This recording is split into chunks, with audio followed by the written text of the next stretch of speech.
Gold trusted gold buyers. మీరు తాకట్టు పెట్టిన బంగారాన్ని విడిపించి ఈ రోజు ఉన్న మార్కెట్ ధరకు కొనబడను. పేరు వచ్చింది, అదొకసారి మన ప్రేక్షకుల కోసం ఒకసారి.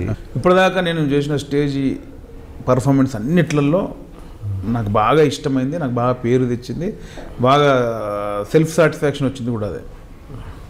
అది ఉగ్గు కథ మీద ఈగ దాని గురించి చెప్పడం. దానికోసం నేను మిద్దరాములు గారని ఉగ్గు కథ పితామహులు అంటారు, మంచి ఫేమస్ క్యాండిడేట్ ఆయన. మా ఊరు పక్కనే సిరిసిల్ల, మాది వేములవాడ అయింది. రాజమౌళి గారు అప్పటికి మేము ఆడియో ఫంక్షన్లు మానేసాం చేయడం, ఈగ కంటే బిఫోర్. ఏమో గేమ్రా స్టేజ్ల మీద చేస్తారు ఎందుకు అని రకరకాల మంది అన్నారు. ఎందుకురా మనకు వచ్చింది, ఏదో చిన్న సెటైర్ వేస్తే మళ్ళీ కొద్దిగా ఫీల్ అవ్వడం. సెటైరికల్ కామెడీ వల్లే మాకు ఆ పేరు వచ్చింది. ఇప్పుడు జబర్దస్త్ ఏదైనా కూడా స్కిట్లు అని నేను ధనరాజు ఒక ఫామ్ వెళ్ళిపోయిన తర్వాత అది క్రేజ్ అయిపోయి అక్కడి నుంచి జబర్దస్త్ ఇవన్నీ సెటైర్లు ఇవన్నీ ఎందుకు ఇబ్బంది అవుతుంది మానేసాం. కాకపోతే మళ్ళీ ఈగ టైంలో మళ్ళీ రాజమౌళి గారు అడిగారు, వెళ్ళి వేరే ఏదో మాట్లాడుతున్నాం అన్న. యాక్చువల్గా వేరే ఏదో మాట్లాడుతున్నాం, థ్యాంక్స్ అమ్మా, వేరే ఏదో మాట్లాడుతున్నాం స్కిట్ల గురించి, ఇది చేద్దాం అది చేద్దాం అంటే శ్రీనివాస రెడ్డి అని అన్నాడు. ఏడు దారి ఒకటి ఉంటుందండి ఉగ్గు కథ గమ్మత్ చేస్తాడు అని. తాగుబోతు రమేష్ ఉంది ఒకటి, వాడిది ఇంకో స్టైల్, అది చూసి నవ్వారు. ఇప్పుడు అదొకటి, అంటే వాడు ఉగ్గు కథ చేయలేదు కానీ ఉగ్గు కథకు సంబంధించి ఒక పద్యం పాడాడు తాగుబోతు రమేష్. ఇది జాలారేహి బండల్లో యబ్బా సక్కాని సుక్కరో యబ్బా, జాలారేహి బండల్లో యబ్బా సక్కాని సుక్కరో యబ్బా, ఇది ఒకటి ఉంటుంది. దాన్ని ఏదైనా వాడుకోవచ్చు. కాఫీ చల్లగా యబ్బా, టీ అడిగితే కాఫీ ఇచ్చే యబ్బా, ఇది ఉంటుంది. ఇది కొల్లుకొని నవ్వాడు. అంటే అదొక పాట సార్, దాని వర్షన్ వేరే ఉంటుంది. అంటే ఏంటంటే నేను ఒక వర్షన్ ఇచ్చాను. అరేరియా రఘునందనా ఏ అరేరి బొమ్మన్నమ్మ లోక సంచారి మధ్యలో మారెళ్ళు మనబల్లగడ్డ బుద్ధి చెప్పిందానా బోనాంచారి ఇది నేర్పినవాడా ఈరన్మన్లు చదువు నేర్పినవాడు సాంబ చూడు.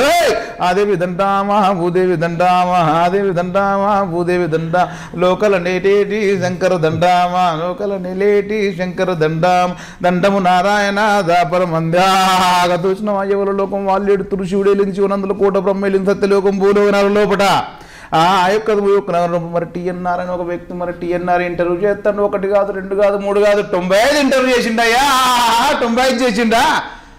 మరి ఎవడు చేయలేదా వెబ్ సిరీస్లో 100 మంది ఇంటర్వ్యూ చేస్తే మరి ఈయనదే ఎందుకు కుత్తారా? ఏందా టీఎన్ఆర్ మరి ఏదో గింతున్నాడు జాయిన్ ఉన్నాడు, ఆ గడ్డం వేసుకొని ఏందా ఆయన అంటే, మరి ఆయన అడిగే ప్రశ్న దుడ్డు కళ్ళల్లో కళ్ళు పెడతాడు, మాటల మాట కలుపుతాడు, సూపులో సూపు పెడతాడు, సన్నగా నవ్వుతాడు, మెల్లగా గిల్లుతాడు, మళ్ళీ తెలివంది ఏదో గుంజుతో లోపల నుంచి బయటకు వచ్చి సంచలనం చేస్తాడు.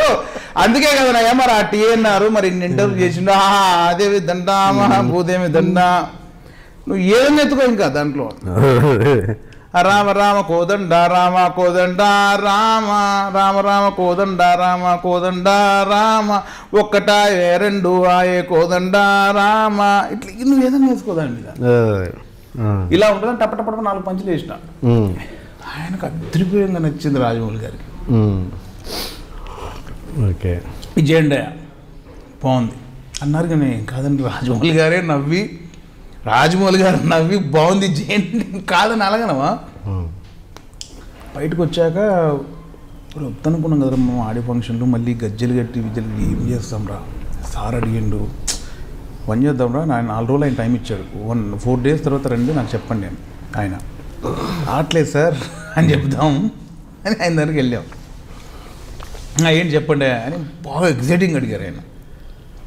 అడిగితే సార్ ఆ రోజు ఫ్లోలో వచ్చింది కానీ అక్కడి నుంచి పెన్ను కదలట్లేదు సార్, ముందుకు వెళ్ళట్లేదు, ఏదో కలవట్లేదు సార్, వేరే చేద్దాం సార్ అన్న. కరెక్ట్ పట్టిండన్న. దట్ ఈజ్ రాజమౌళి గారు హ్యాట్స్ ఆఫ్. మీకు ఇష్టం లేదు చేయడం, మీరు పని చేయలేదు దీని మీద, ఏమి రాకున్నా ఏమొస్తే అది చెయ్యి అన్నాడు. దట్ ఈజ్ రాజమౌళి గారు అన్న. అమ్మో ఈయన ఇష్టపెట్టట్లేడని అప్పుడు ఆ మిద్దరాములు గారి ఊరికి వెళ్ళి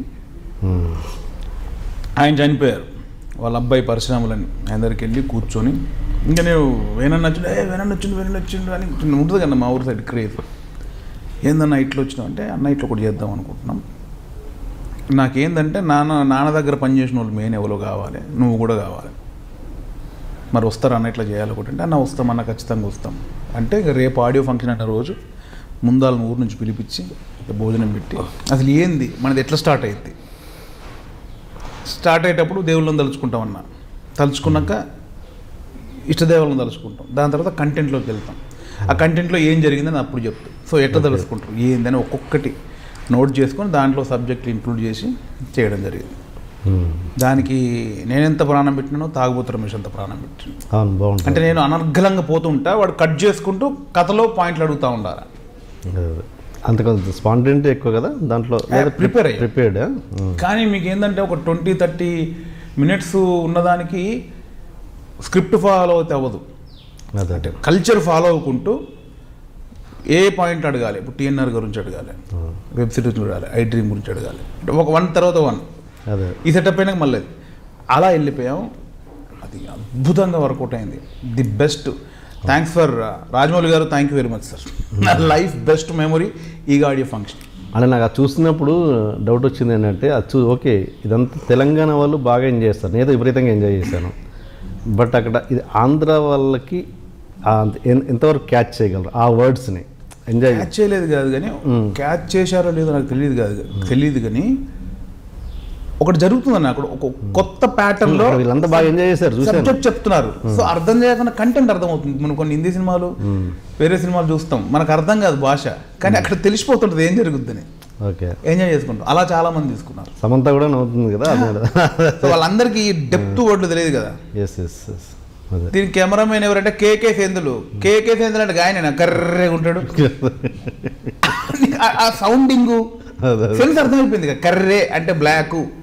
బాగా సెంధిల్ గారు థ్యాంక్ యూ సార్, పాప అందరూ ఫ్రెండ్లీగా తీసుకున్నారు. సుదీప్ గారి మీద వేసాం, సమంత మీద గాలి కొట్టుకుపోతే ఏముంది ఇంత కండలేదు వేసాం, అందరూ ఫ్రెండ్లీగా తీసుకున్నారు.